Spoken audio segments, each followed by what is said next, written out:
The classroom went silent when the child raised his hand and asked softly, "Teacher, why does my dad never smile in photos?" The question was innocent. The answer was not, because hidden behind that silence was a past buried in loss, regret, and a love that never healed. The teacher froze for a moment, her chalk hovering midair as the child's words echoed through the room. Daniel sat in the second row, his feet barely touching the floor, his eyes filled with curiosity rather than judgment. The other children waited, unaware that such a simple question had cracked open something far deeper than a classroom lesson. At the back of the room, Daniel's father, Aaron, stood quietly, having come to pick him up early. He hadn't expected to hear his life summarized in one innocent sentence. Aaron felt his chest tighten. He had learned how to survive without smiling. Years of carefully controlled expressions, neutral faces, and silent endurance had built a shield around him. But his son's question slipped right through it. The teacher gently cleared her throat, offering a vague answer about adults carrying worries. Daniel nodded, but his eyes drifted toward his father. Aaron avoided eye contact. He didn't trust himself to respond, because the truth wasn't simple. It was a story of love lost, sacrifices misunderstood, and choices that could never be undone. As they walked home later, Daniel held his father's hand, unaware that his curiosity had reopened a door Aaron had sealed years ago, one leading back to a past he had tried desperately to forget. That night, after Daniel fell asleep clutching his favorite toy, Aaron sat alone in the dim kitchen. The hum of the refrigerator filled the silence as memories crept in uninvited. He remembered a time when smiling came naturally, when photographs captured genuine happiness instead of forced stillness. Back then, life had felt lighter. Back then, there had been someone else. Her name was Emily. She had laughed loudly, loved deeply, and believed fiercely in kindness. Aaron had loved her in the quiet way men often do, steadily, protectively, without knowing how to say enough. When life became hard, when responsibilities grew heavy, he had chosen practicality over presence. Long hours, missed moments, promises postponed. Emily had waited, until one day she stopped. The accident came suddenly, brutally, stealing away the chance for apologies and explanations. Aaron never got to tell her that he noticed her sacrifices, that he regretted every moment he wasn't there. Grief didn't arrive as tears for him. It arrived as numbness. Smiles felt dishonest after that. Joy felt like betrayal. Now, Daniel's question replayed in his mind. How could he explain to a child that some wounds don't bleed, but they never stop hurting? Aaron pressed his palms against the table, breathing deeply, realizing for the first time that his silence might be passing his pain on to his son. The next morning, Daniel watched his father carefully. Children notice what adults think they hide. Aaron poured cereal, tied shoelaces, packed lunches, efficient, quiet, distant. Finally, Daniel spoke. "Dad, did I do something wrong yesterday?" Aaron turned sharply.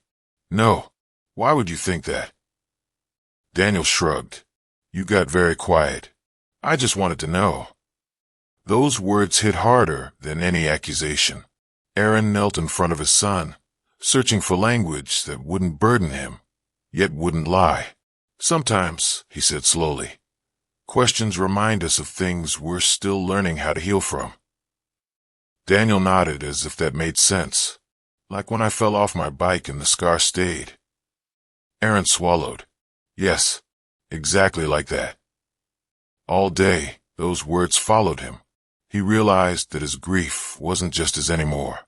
His silence was teaching Daniel something. Perhaps that emotion should be hidden, that pain should be carried alone. That wasn't what Emily would have wanted.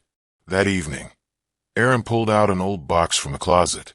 Inside were photographs, letters, moments frozen in time. For years, he had avoided them.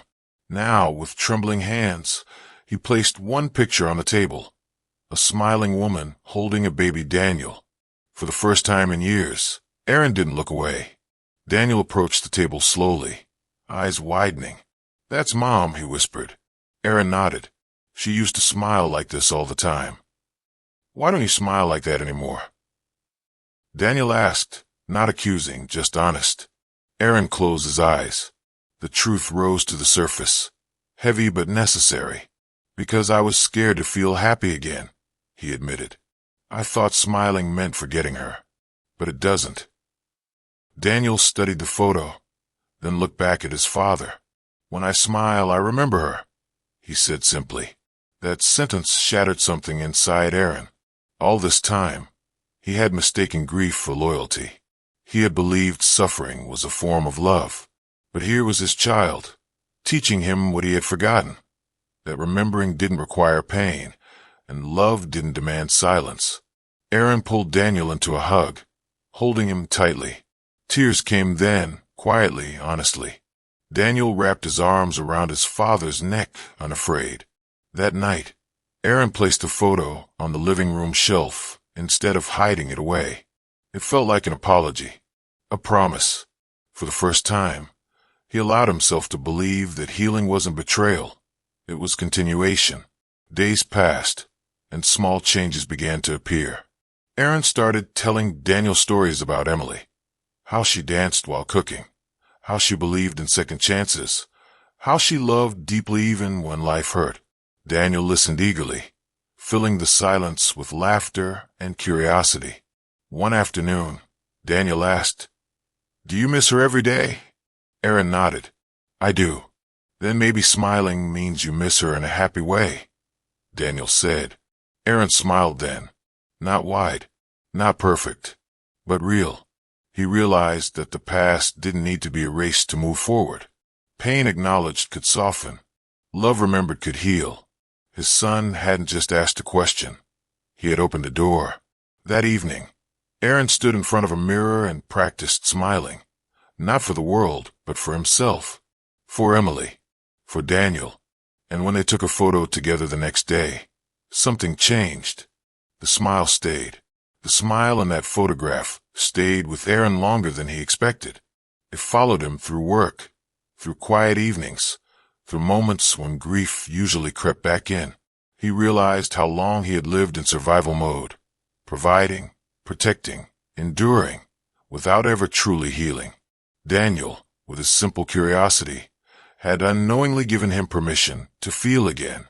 One evening, as rain tapped softly against the windows, Daniel climbed onto the couch beside him. "Dad," he asked gently, "were you happy when Mom was alive?" Aaron hesitated. The old instinct to deflect rose inside him, but he resisted it.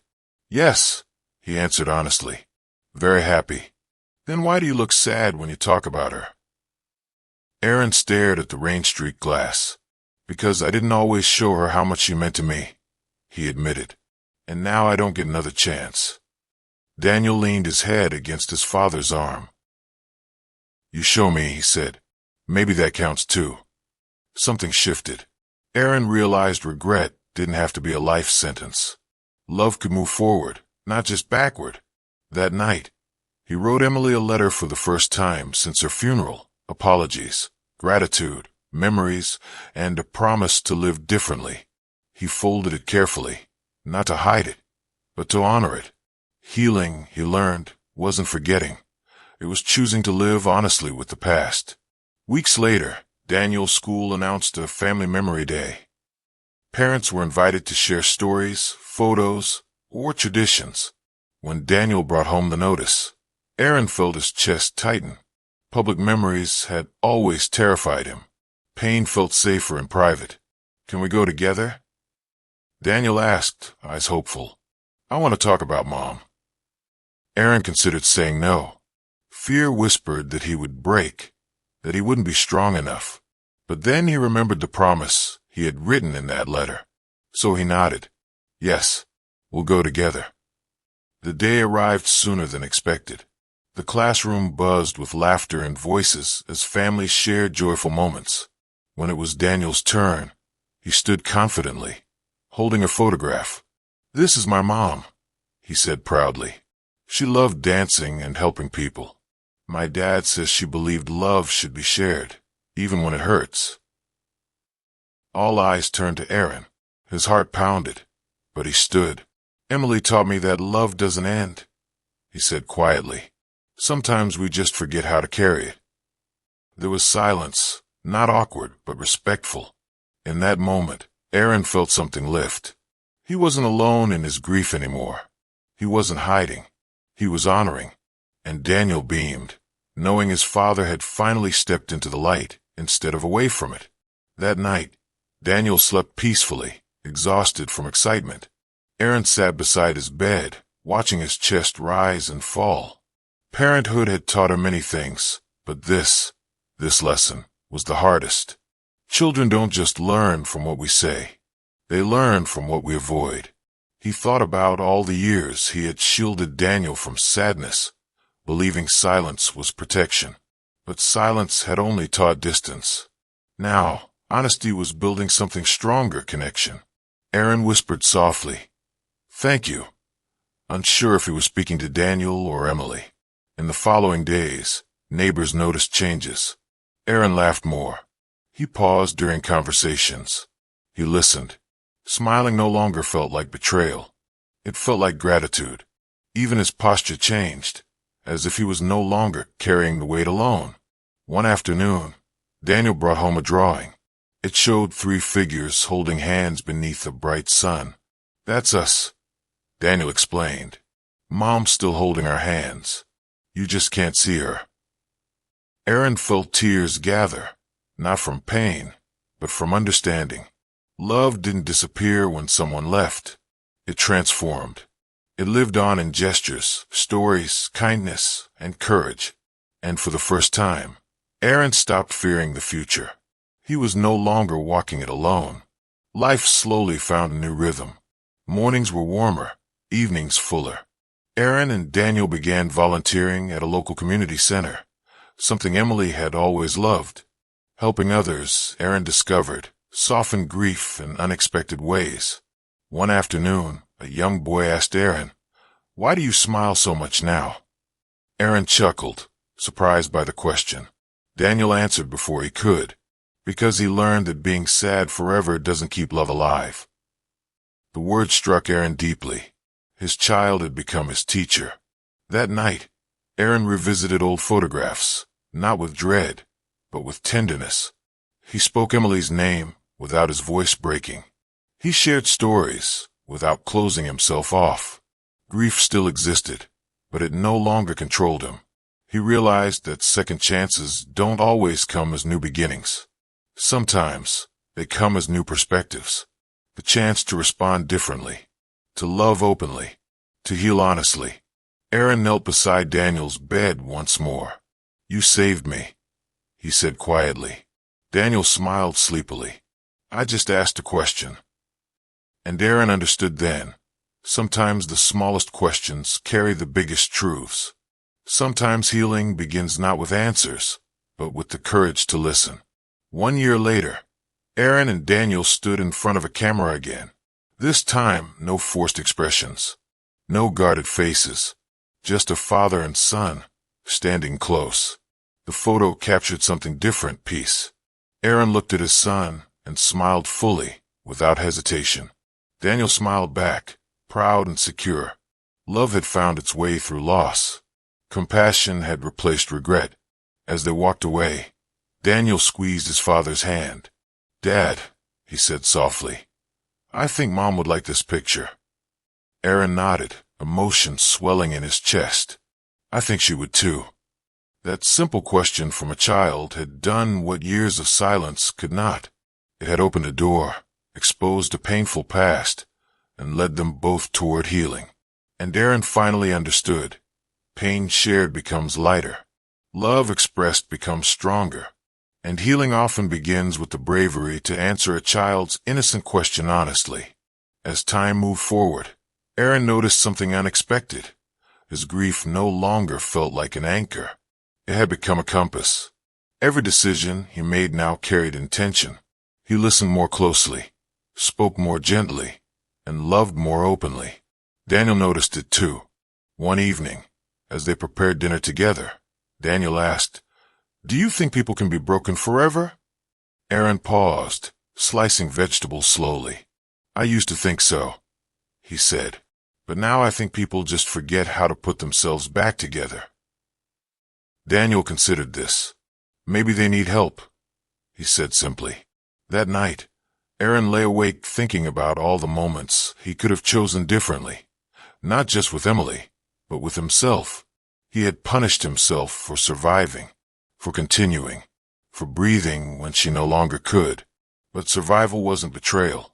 It was responsibility. He visited Emily's grave the next morning, something he had avoided for years. Standing there, he spoke aloud, not with despair, but with honesty. "I carried the pain because I thought that's what love required," he said, "but I was wrong." The wind moved gently through the trees, and for the first time, the silence didn't feel heavy. It felt peaceful. Aaron walked away lighter, knowing that healing wasn't about erasing the past, but allowing it to shape kinder future. Daniel's curiosity didn't fade. It evolved. His questions became thoughtful, reflective. He asked about emotions, about mistakes, about forgiveness. Aaron answered honestly, even when it felt uncomfortable. One afternoon, Daniel asked, "Did Mom ever forgive you?" Aaron's breath caught. "I think she did," he said softly, "even before I learned how to forgive myself." Daniel nodded. "That's good," he said, "because holding anger looks heavy." Those words lingered at school. Daniel became known as the child who noticed others. He comforted classmates, shared his lunch, offered kindness without hesitation. Teachers often told Aaron how empathetic his son was. Aaron knew exactly where that empathy came from loss handled with love instead of silence. One night, Aaron found Daniel writing in a small notebook. "What's that?" he asked. "My questions," Daniel replied, "in case someone needs them." Aaron smiled, understanding deeply. Pain, when faced honestly, had turned into compassion. Regret had transformed into guidance. And love had expanded instead of shrinking. Aaron realized then that Emily's legacy wasn't tragedy. It was this: a child who felt deeply, a man learning to heal openly, a future shaped not by fear, but by courage. The anniversary of Emily's passing arrived quietly.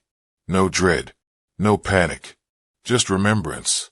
Aaron took the day off work, and together with Daniel, they prepared a small ritual, something gentle, something healing. They baked Emily's favorite cake, played her favorite music, laughed when it burned slightly, just like it always had. There were tears too, but they came softly, without guilt. At the park, Daniel released a small paper lantern into the sky. "For Mom," he whispered. Aaron watched it rise, glowing briefly before fading into the clouds.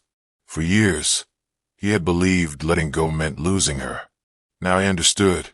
It meant trusting love to remain without pain as its guardian. He knelt beside Daniel. "Thank you for asking that question," he said. Daniel smiled. "I didn't know it was important." "Sometimes," Aaron replied, "the most important things start small." That night, Aaron slept deeply for the first time in years, not because the pain was gone, but because it was no longer alone. It had been witnessed, honored, and transformed. Healing, he realized, wasn't sudden. It was a series of brave moments, stacked gently over time. Life continued, as it always does, but it felt different now. Fuller, softer. Aaron began mentoring at the community center, helping other parents navigate grief, loss, and emotional silence. He spoke openly, not as an expert, but as someone who had been lost. Daniel often watched quietly, absorbing these moments. One day he asked, "Do grown-ups need help too?" Aaron smiled. "More than they admit." Daniel nodded thoughtfully. "Then it's good kids ask questions." That sentence stayed with Aaron. He realized that children don't just inherit our pain. They inherit our courage to face it. The way adults respond shapes how the next generation learns to heal. Aaron no longer feared photographs. He framed them. He spoke Emily's name freely. He allowed joy to exist alongside memory. One afternoon, Daniel caught Aaron laughing loudly, unrestrained. "There it is," Daniel said. "What?" Aaron asked. "That smile," Daniel replied. "The one Mom liked." Aaron didn't hide it. He let it stay. Because love, he learned, doesn't ask us to suffer endlessly. It asks us to live honestly, to feel fully, to pass kindness forward. And sometimes, all it takes to begin is a child brave enough to ask what adults are afraid to answer. Years later, Aaron would still remember that classroom moment, the silence, the innocent question, the crack in his carefully built armor. He would understand then that it wasn't a moment of exposure, but of rescue. Daniel grew into someone unafraid of emotion, someone who listened, someone who asked, and Aaron grew into someone who smiled without shame. The past never disappeared, but it no longer controlled the present. Pain became wisdom. Regret became guidance. Love became something that expanded instead of aching. That simple question didn't reopen wounds to harm him. It reopened them so they could finally heal. And in that healing, Aaron learned the most important lesson of all. We don't protect children by hiding our pain. We protect them by showing them how to face it with honesty, compassion, and love. Daniel grew older, but he never lost the habit of asking questions. As a teenager, his questions became deeper, more thoughtful. He asked about choices, about fear, about love that hurts and still stays. Aaron answered everyone honestly, even when the truth felt raw. One evening, as they sat on the porch watching the sunset, Daniel asked, "Do you think pain ever really leaves us?" Aaron thought carefully. "I think pain changes," he said. "When we ignore it, it controls us. When we understand it, it teaches us." Daniel nodded slowly. "I think that's why you smile now." Aaron smiled again, not because life was perfect, but because it was real. He realized that the painful past he once tried to bury had become a foundation. It shaped his empathy, softened his judgments, and taught him to be present. Love had not saved him from pain, but it had given pain meaning. In that quiet moment, Aaron felt gratitude instead of regret. He had learned that healing wasn't about becoming who you were before the loss. It was about becoming someone braver after it. Years later, Daniel stood on a stage at his school graduation. When asked to speak, he told a story, not about success, but about understanding. "My father taught me that silence can be heavy," Daniel said, "and honesty can be healing." Aaron sat in the audience, tears welling in his eyes. He realized then that his vulnerability had given his son strength.